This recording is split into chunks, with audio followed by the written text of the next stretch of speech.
All right, I'm so excited to welcome our first speaker, Victor. Victor is a lifelong Maryland resident who attended Townsend University just north of Baltimore, Maryland, graduating in 2020 with a bachelor's degree in geography and environmental planning. Before GrizzlyCorps, he worked at the Baltimore County Department of Environmental Protection in a variety of agricultural positions. So I'm very excited to pass it over to Victor to talk more about his work with Shasta Land Trust this year. Awesome. Thank you, Jasmine. So hi, I'm Victor. And this year I've been working with Shasta Land Trust in Redding, California. Just doing a variety of land conservation work.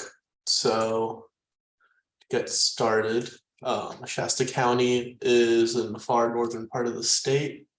It's one of the hotter places in California right now. I think we're at like 106 right now. It is surrounded by Siskiyou, Trinity, Tehama, and Lassen counties, and it is the northern end of the Sacramento Valley. It's also surrounded by a variety of mountain ranges. You got Shasta Trinity to the west and the Klamath, and then to the east and north we have the Cascades. So and then also in the northeastern corner of the county, it is more of a high desert kind of geography around Fall River Mills. Demographics wise, it is very, let's see.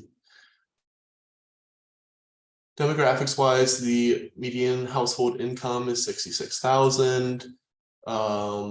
It is 86% white, 3% native, 3% Asian, 1% black.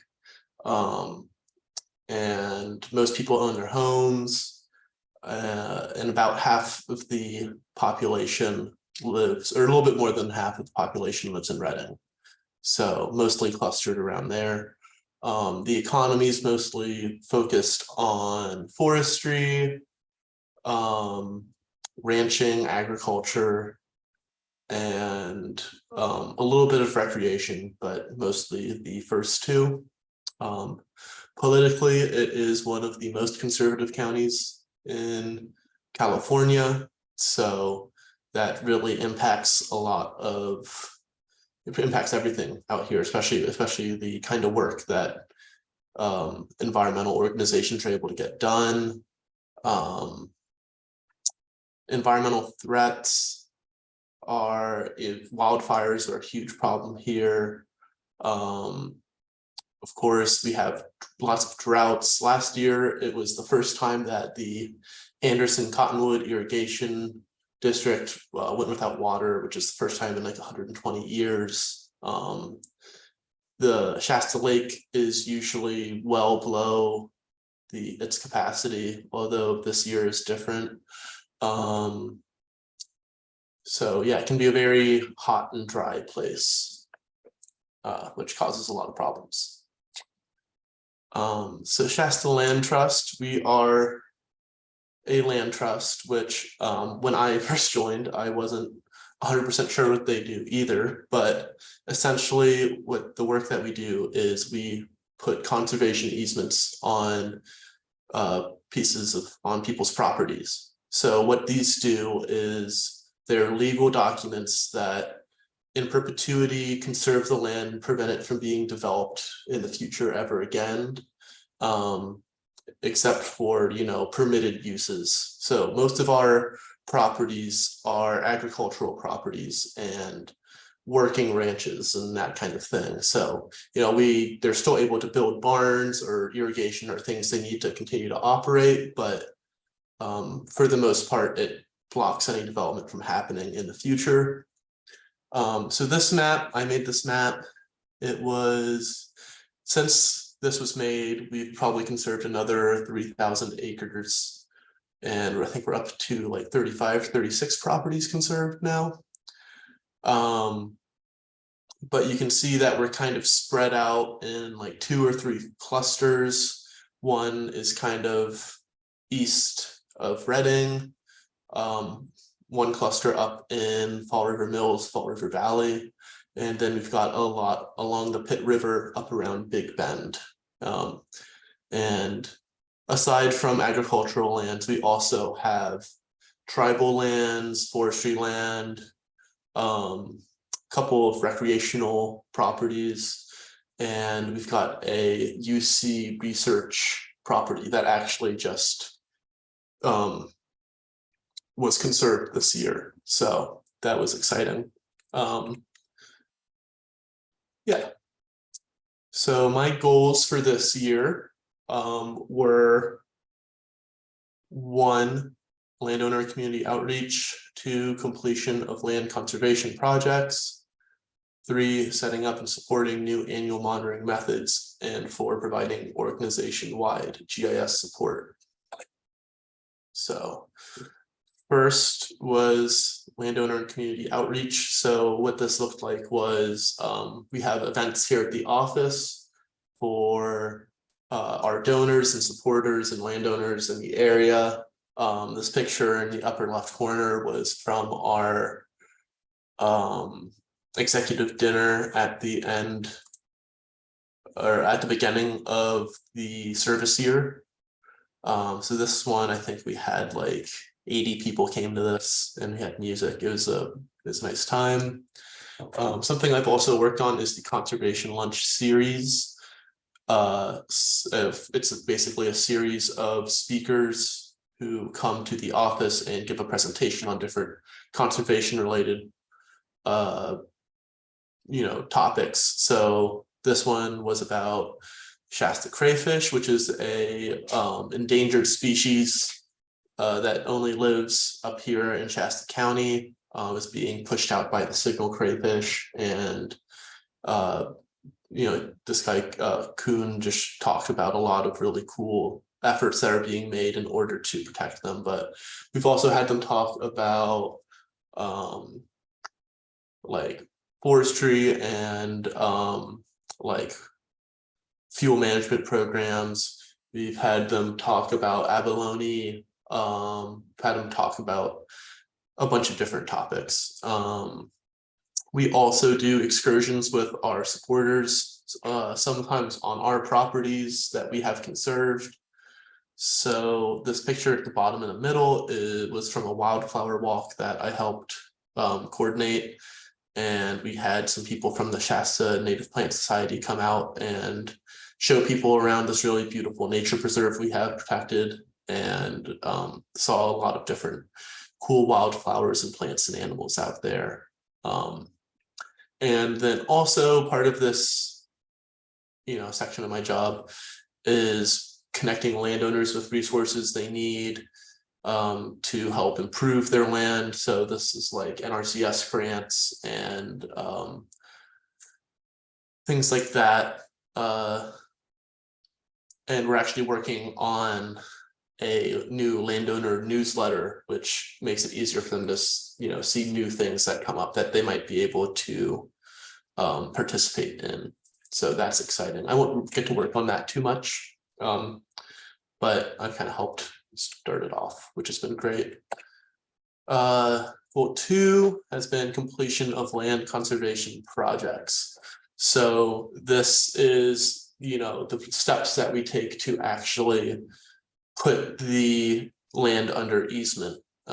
So this includes initial and final site visits, where usually these are for first assessing if this will even be a project that we can conserve, because the way we get the money to buy the development rights to this land, which is what we're doing with the easement, is we work with Stewardship Council, which is a state agency, and they basically determine if the land actually has the conservation values that they're looking for in order to conserve it. And so we document everything in baseline documentation reports, and we go to every corner of the property, take pictures, and just take notes about everything. Part of this is also creating the actual conservation easements, which I'm not as involved in, but I've helped, I help make the maps for that side of things. But that's the actual legal document, laying out the permitted uses and things. And then we also use these visits to help write the management plans that we've started creating this year for our properties. So this is just suggestions on ways to improve soil health, how to prevent wildfire. It really depends from property to property what their conservation values are and what we're looking to help them with. So yeah, and then goal 3 is to support annual monitoring. This has been a pretty big part of my job this year. We have to visit these properties once a year to ensure that there aren't any changes that we haven't been notified about, make sure a gas station hasn't popped out somewhere on the property, look for illegal activities taking place, and just to kind of touch base with landowners about things they're working on, things they're concerned about, that kind of thing. We actually, this year, because we're closing so many properties so quickly, have started using remote monitoring, where we purchase up-to-date imagery like within the last couple weeks or month, and then use that in order to just take a look at the property and determine if anything's been done anywhere. But we can't do that every year. That's more of an every other year kind of thing, just because we like to have our boots on the ground.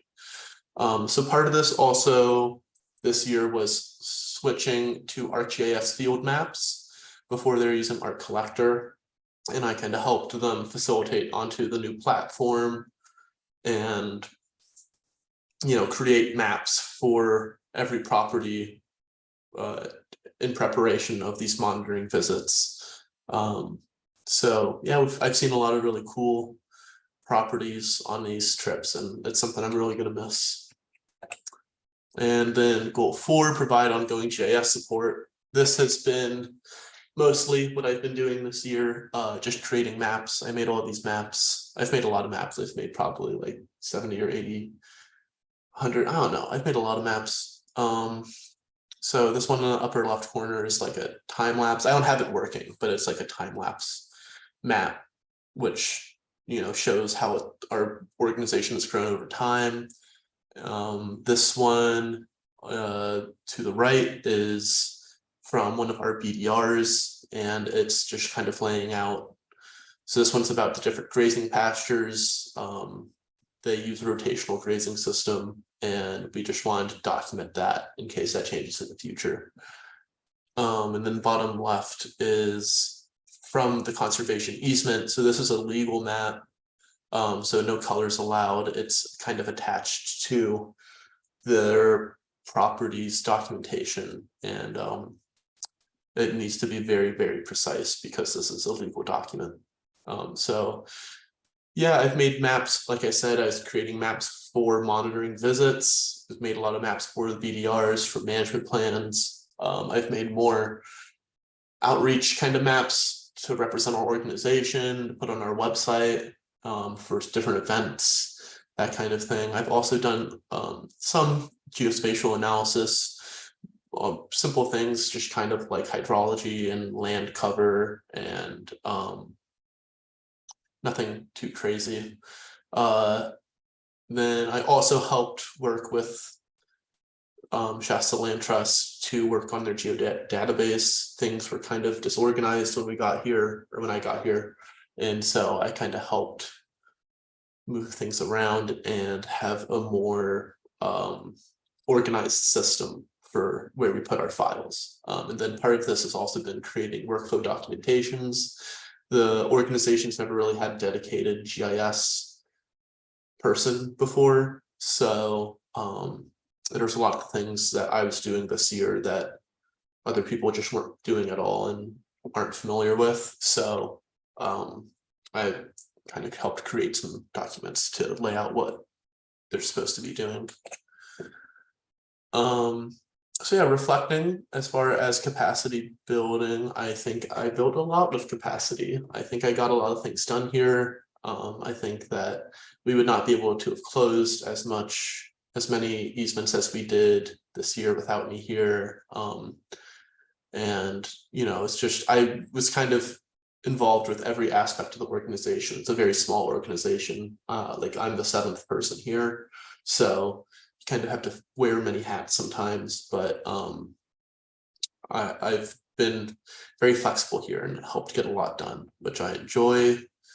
And as far as our organization's effect and impact, I think that the land conservation we do is super, super important.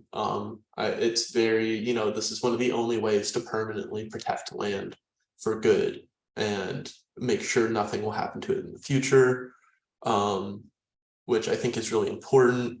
There's lots of stakeholders involved. Like I said, we work with the Pitt River Tribe. We've worked with the UC research system, worked with CAL FIRE. So the majority of our landowners are ranchers and, frankly, tend to be like wealthier ranchers, like wealthy white ranchers.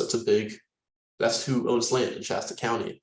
And so it isn't as much, the community benefit isn't super apparent. But when you think about the fact that when everyone here 100 years from now, when everyone here is dead and it's a whole new generation, this land is still going to be permanently protected forever. I think that's really, really important to, really important work to be done. And I think that the impact will only be greater and greater as time goes on, which I think is really cool to think about. And I'm really proud to be a part of that.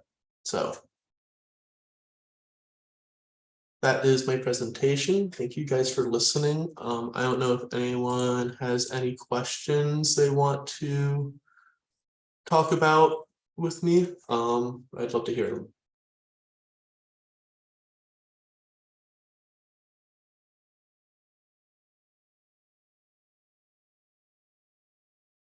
Thank you so much, Victor. That was a wonderful presentation.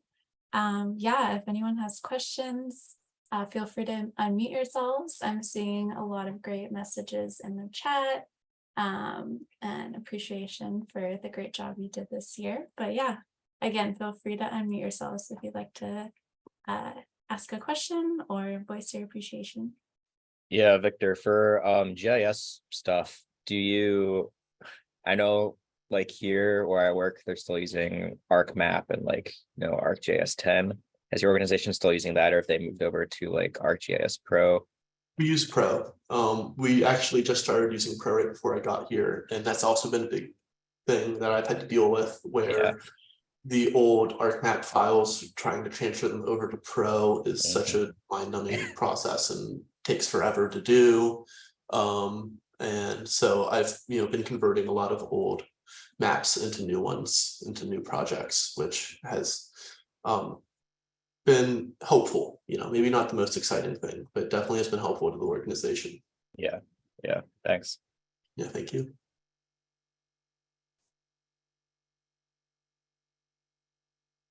Thanks for all the nice messages, everyone. It's really nice.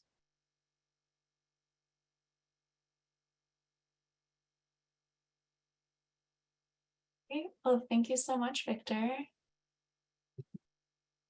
All you guys, and I don't know how to stop. Oh, stop share. Okay.